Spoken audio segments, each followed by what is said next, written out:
Now, I can hear the objections to the previous part now. If God is the source of the moral law and we need him to understand good and evil, and without him we all turn into mouldy apples, then why is it that people who reject him are still capable of good deeds? Atheists do good things all the time. People who reject God don't instantly turn into immoral axe murderers. And what about people of other religions who believe in a different God? You get nice people all around the world regardless of their religion. You don't have to be a Christian to be a good person. So this theory just doesn't work, right? Well, let's take this a step at a time and explore why it is that atheists and non-Christians in general may still adhere to the moral law instinctively without necessarily recognizing that it flows from God. We can give 4 reasons which I'll summarize with 4 C's: the conscience, creation, civil laws, and the Great Commission.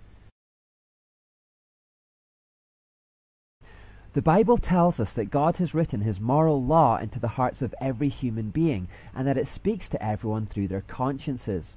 Paul writes in Romans that, even when Gentiles who do not have God's written law instinctively follow what the law says, they show that in their hearts they know right from wrong. They demonstrate that God's law is written within them, for their own consciences either accuse them or tell them they are doing what's right.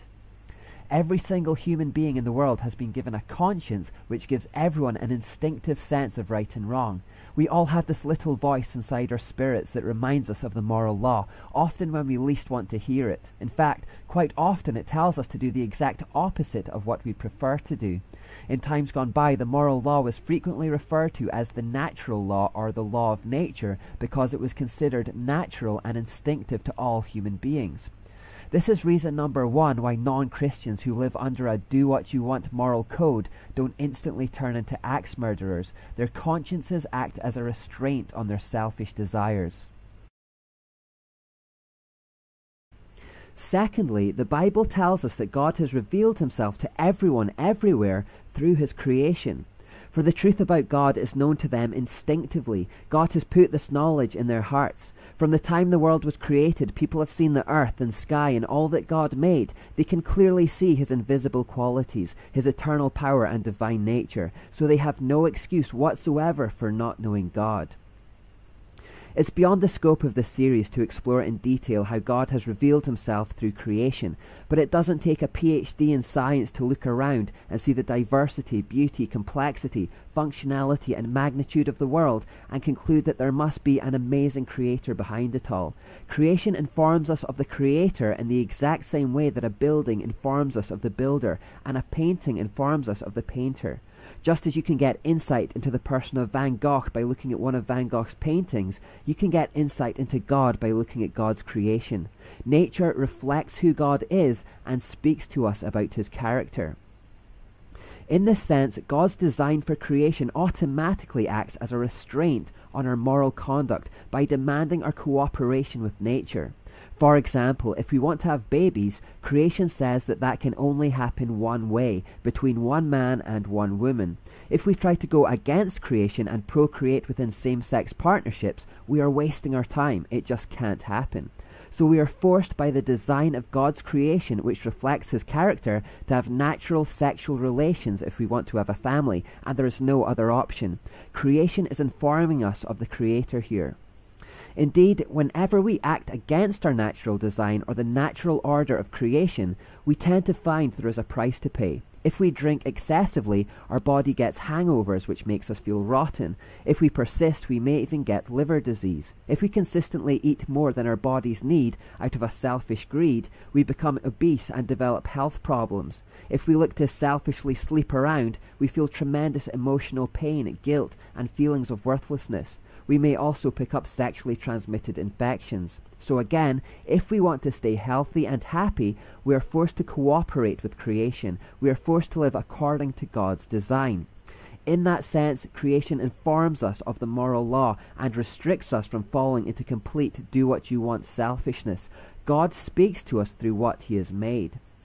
I also love the quote by Abraham Lincoln where he said, "I can see how it might be possible for a man to look down upon the earth and be an atheist, but I cannot conceive how he could look up into the heavens and say there is no God." Creation tells us that there must be some meaning to all of this. We instinctively know it.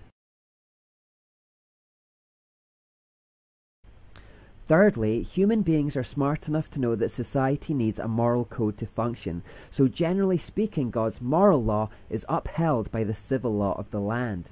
For example, the moral law says murder is wrong, so in most countries the civil law says that murder is illegal. If you murder someone, the local police force will come after you and the judiciary system will make you pay.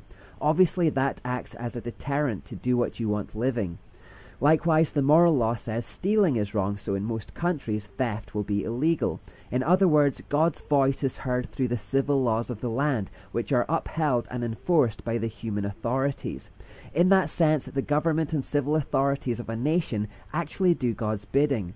Even though we may want to do what we want, we are informed, restrained and penalized by the civil law. And this is reason number 3 why we don't all immediately become fantastically immoral without God. It's important to note, however, that what is legal and what is morally right isn't always the same thing. For example, everything the Nazis did in Germany was legal according to their civil law at the time, but it was not morally correct. The fourth reason why people around the world have a general adherence to the moral law is because of Jesus' last command to Christians before he ascended to heaven. Go and make disciples of all the nations, baptizing them in the name of the Father and the Son and the Holy Spirit. Teach these new disciples to obey all the commands I have given you, and be sure of this, I am with you always, even to the end of the age. This is known as the Great Commission. Jesus left his followers the task of going into the world, spreading the gospel message, and this they were to do diligently until the day of his return. Because many Christians have taken this commission so seriously, there have, for the past 2,000 years, been people going into every corner of the world, teaching, evangelizing, witnessing, and going on missionary journeys. Consequently, Christian morality has spread far and wide, and has civilized and influenced the world in more ways than it realizes or would want to acknowledge. I think it's worth explaining just how much.